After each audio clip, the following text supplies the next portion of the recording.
Hey everyone, welcome to the Cashing In on Creativity Show. This is the show where we showcase artists, authors, musicians, learn about their life, learn how to improve your business, and get educated so that you can be successful in your own creative business. So check us out at cashinginOnCreativityPodcast.com and let's get on with the show.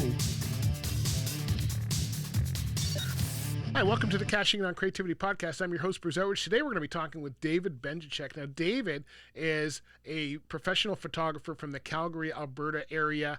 He was in marketing when he started his career. He's gone through a speaking career. He's been into photography, does everything from events to videos to truck photography, and he's got a wealth of knowledge about the photography business and an inspirational, great look on life in general. So let's get into this episode, part one, with David Benjatschek about how he got into the photography business.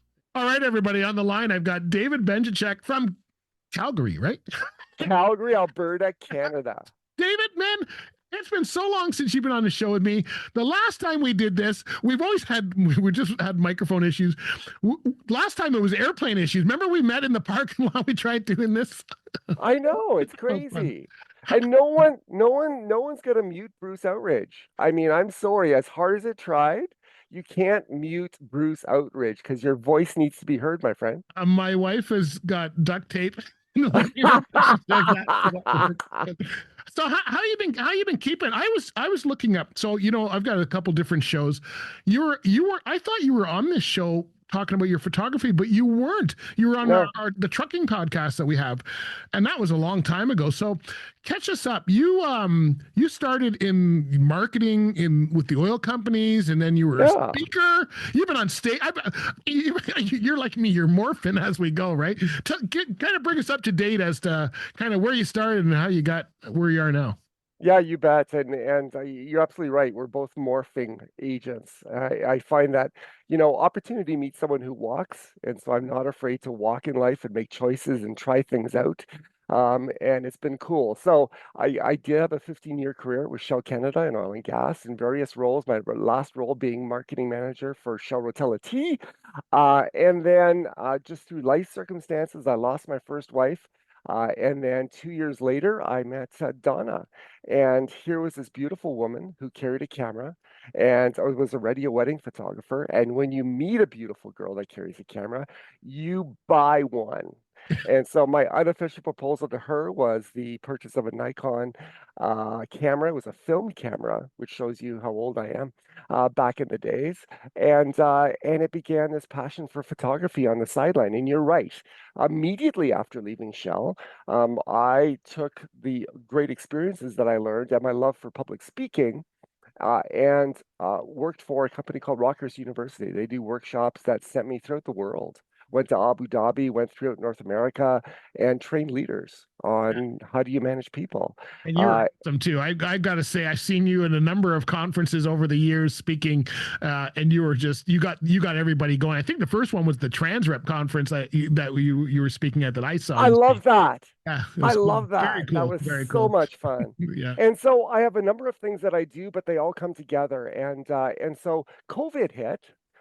And what happened was the things that I do, like speaking, like putting 40 people in a room and flying to a city, were verboten. And so that kind of fell to the ground. The wedding photography that we did, there were still weddings happening when they were okay with just themselves, their parents and their brother and sister in the room. We did a few of those, but by and large it went, Oh, I know all about that. I'm a caricature artist for weddings, remember? And my 2 years, took 2 years before it. I think I did maybe one wedding in 2021 that was kind of like a backyard party, like you said. But for the most part, it went downhill for 2 years for sure. Well, my friend, you made up for it the other day when you had 600 people in one conference. Like, is your hand okay? Yeah, it's, you know what? I draw about 15 to 20 people per hour. So they hired me for 4 hours. I got 88 people. So I, busted my record there. But yeah, your shoulder feels it after a while. See, when I do weddings, I get a break during the dinner. When I do conferences and corporate events, you don't always get that break. So it's like 4 hours straight and you're just hoping it to end. But there were 600 people there. I didn't draw all 600. We would need multiple artists for that, but it was fun. They had a whole theme night, Mardi Gras. They had somebody reading tarot cards and all. I don't know what they were doing. Mackerel. Wow. So you now know your future, Bruce. Not tarot cards. I don't even, I don't even want to know. I won't even go to them. I'm afraid what they'll tell me. So I just rather go through life trying to figure it out as I go. That's it. You're But a wise man. They're not for me either. weddings are So great. Weddings are a great place. So now, did you always you didn't have a passion for photography before you met your wife? yeah, it was the beautiful woman that got me into photography. And I've always been creative, but I had never really fooled around with cameras. And so Okay. this was a creative outlet, and I took my diploma through SAIT here. There's a program. Okay. It's a technical college here in Calgary, and then as we were doing weddings, gradually grew the craft. And then it was like, how do I stay connected with my shell buddies and the transport buddies? You talked about the Wow Trucks calendar. Yeah. That got born of that because it was like, hey, down south they've got the Super Rigs calendar, which is this cool calendar of American rigs with the occasional Canadian in it. But my Canadian friends in transport always said, when I was the Shell manager, it's like, can you create one for Canada? And the logistics of business, and it really didn't make financial sense to shoot two different calendars and all the costs that are involved. That wasn't going to happen. But now that I was a free agent, it was possible. Yeah. The only difference was when I was at Shell, I had like a $500,000 marketing budget. When I was by myself, I had a $5 marketing budget. Just doing that to our friend Kim Richards the other day. We were talking before Christmas and we were talking about marketing budgets or sponsorships or something. And I said, to most companies, $5,000 to me, $500 is the same as $5,000 to somebody else, right? Like It it's is. like that's a lot of money for a single. So, what's your favorite type of photography? Do you prefer doing the weddings? Do you prefer the trucks now that you're doing, or do you just do both? Whatever. Do you know what? It's morphed out of experience. I like weddings. My wife and I, we now only do a few weddings a year. We have friends that do like a 52 weddings a year, and God bless them. But That's me. the danger for us, it would become a gig. Yeah. And it's like having, well, I've never had multiple girlfriends, but you slip up and you call them the wrong name. And and so it's like we didn't want that. We wanted to be fresh for every single wedding. And that's just us. And so we do just a few weddings, and now I've got the teaching company. And so our focus is on there. But I will tell you this, actually, some of the funnest stuff I've been doing lately is that professionals have been coming to me and we go out for a 3-hour walk photo shoot, and I photograph their brand. So I photograph them we choose the backdrop based on who they are and what they do, and they use it for their social media posts because they tell me that they get 10 times the interaction when there's a picture of themselves in the post versus stock images that they pay for otherwise Yeah. per image. And so I love those shoots. Those are great And tips. That's a great thing. Most people should do that. I know I use a lot of stock photography just because we can't always use company names with what I'm doing. Not so much with this podcast, but my other podcast with the trucks. So I use a lot of stock, but I try to do as much as I can, at events or whatever. But depending on what you're talking about, you can't include companies, especially if you got sponsors and stuff. So you have to watch a lot of that stuff. But yeah, those are great tips for people because selfies kind of get boring after a while, or everybody's going, yeah, oh yeah, they're just into themselves type thing, right? yeah. And I've had companies come to me and like it kind of combines my speaking and my photography. It's funny how life does that. They said, we want you to photograph our culture at work. So this isn't just one individual as a professional hiring me to go on a walk. It's a company saying, be a bird on the wall and just photograph our people doing what they do. Right. That's very cool. Are you still doing video stuff? You've done videos. Our friend Mike Murchison, mutual friend that actually was introduced through you, for my radio side. Are you still doing those kind of things like music shoots and That's all that kind of stuff? that is not as much, but it's coming back. So this, with our weddings, we've been primarily photographers. This summer was my first paid videography Okay. gig for a wedding, and that was stressful because photography, and I can handle my camera, and I know when I'm getting good pictures. There's immediate feedback on the back of your camera, but when you add audio, Oh, just like we went through getting ready for this call, yes. that was the biggest part for me that I was super nervous. Like I thought, if this audio is crap, I'm like, I can't redo it. And I lucked out. It turned out actually fairly well. But I can tell you from experience, I've had shoots where the audio failed and I did not realize until later. Unless yeah, you're able, and this is probably you need 4 people to do this, but unless you're able to have someone check all the audio at the time at the event, like while it's yeah, going on, I usually have to wait till I come back, and assuming you do everything you can to check. But I did have one that I did a conference and I didn't charge them. They were supposed to pay, and I wouldn't take the money because I wasn't happy yeah, with the audio. But yeah, the audio can. If there's more video problems I've ever had, it's always been on the audio side. yeah, It's either lights or audio. The camera itself knows what to do. It's the other stuff that seems to have the problems, right? yeah. So, but it's fun. I love capturing stories. I mean, just like recently with an interview we did for a photo shoot for the Wow Trucks calendar. In trucking, truckers get away a lot, right? And so the spending time with family is a challenge. They make huge sacrifices.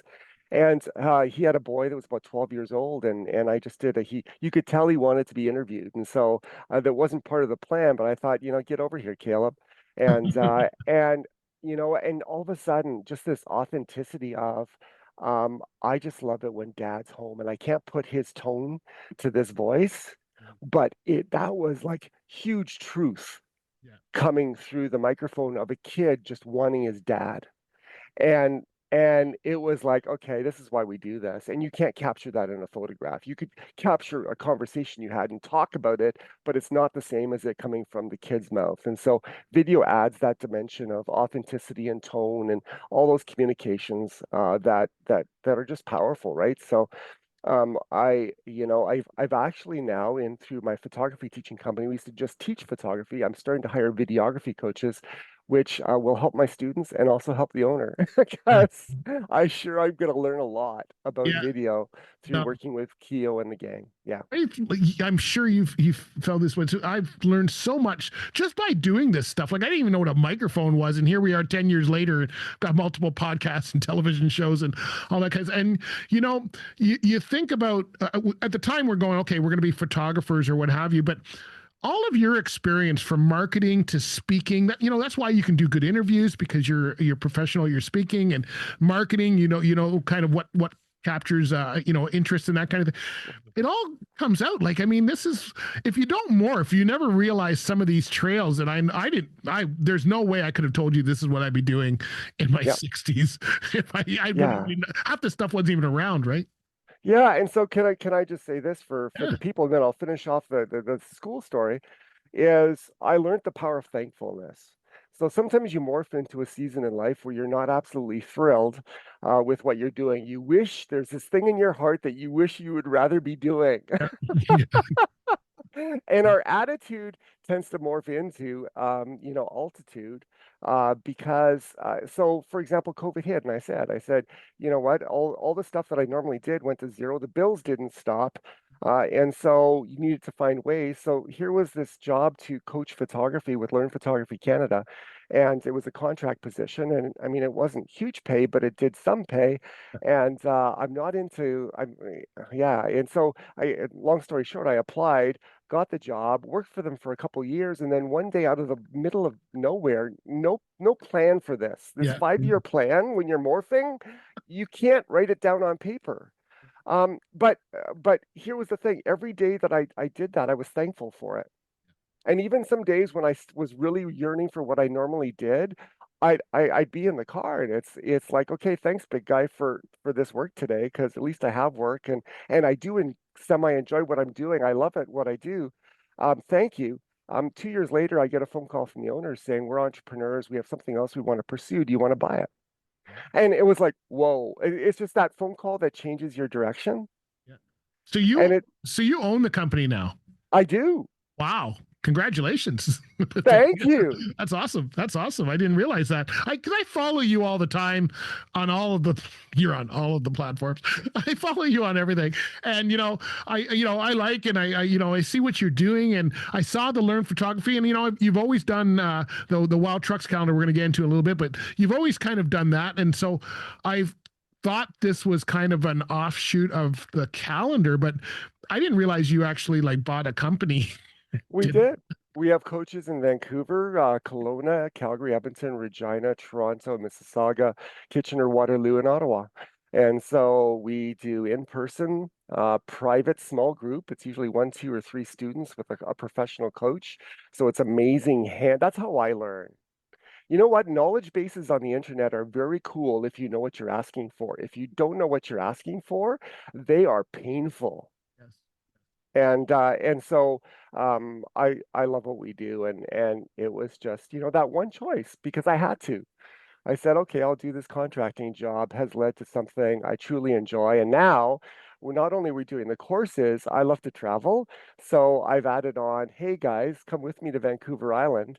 And we took 9 people to Vancouver Island in the fall of 2024. And now we're going to Carnival in 2027. We're going to the Maritimes this fall. And it just, when you step into an opportunity, it tends to grow. And so Awesome. like super pumped.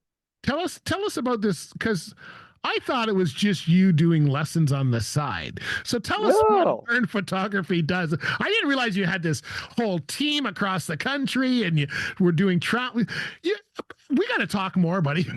We live closer. We can have a beer every week and do this. But so tell us what Learn Photography can, because I've been seeing this and I thought it was just kind of you branding your lessons or something. I didn't realize it was a company. No, I have 11 amazing coaches. And actually, the nice thing about acquiring this company, it was my chance to put my vision on something other than just myself. It was nice to have, it's really nice to have, what do you call it? In other words out of my mouth, income that you don't have to be the one doing it. What do you call that? Passive income. There we Passive go. income, yeah. Like that's just huge. So to be able to have other people, doing stuff and to pay them well, but to still be making income from that, so it's not all on my shoulders as you get older, health and all those things is questionable. So to have something that provides passive income is really, really good. But we do everything from just simple beginner classes. A lot of people, for example, they're going on the trip of a lifetime and they realize that their previous pictures sucked, or at least to them it sucked. Sometimes they didn't actually. It's like they come in and they just get to know their camera so they can get pictures of the trip of a lifetime. I'm Eh, I'm laughing because I'm laughing because I saw on Facebook last night some friend of mine that took a picture in front of the Eiffel Tower, but the Eiffel Tower was not in the picture. So their caption was they were doing a selfie, and their caption was, "You can't see it, but we are in front of the Eiffel Tower." That's just when you said that. Oh I my god. like it. Yeah. And then we do full certification for someone who wants to do a career.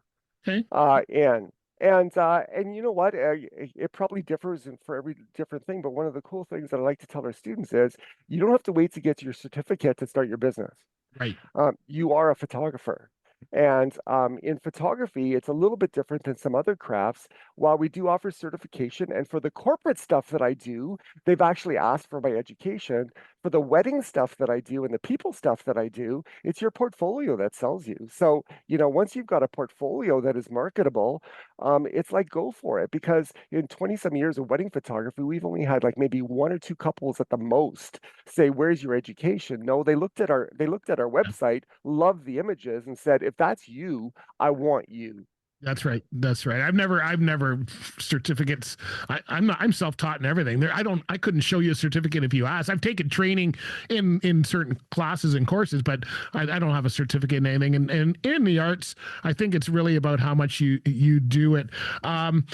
So how do you hire a photographer? How do people get into your network if they're interested?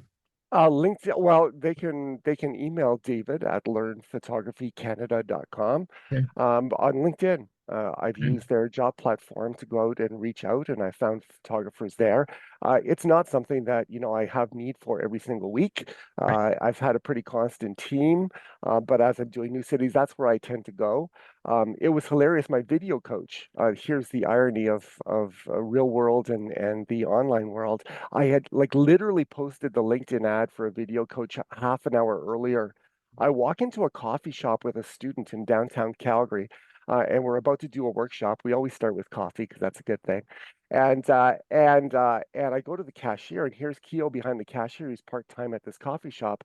And he looks at me, he looks at my shirt, and he says, "Are you the guy that just posted a job on LinkedIn?" Yeah. Well, I howled.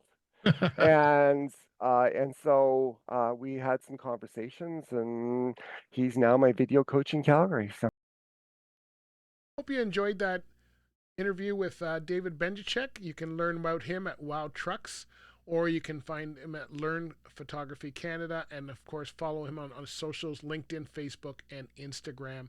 And if you need a photographer or you want to learn about photography, David's a great place to get started. Thanks for listening, and we will talk to you. Thanks for listening to the show. Hope you enjoyed that. Make sure you subscribe and follow the show on our socials. You can find us on Facebook, Instagram, YouTube, and X, and TikTok. And also you can subscribe to the podcast on your favorite podcast platform. Thanks for listening to the show, and we'll talk to you soon. Bye for now.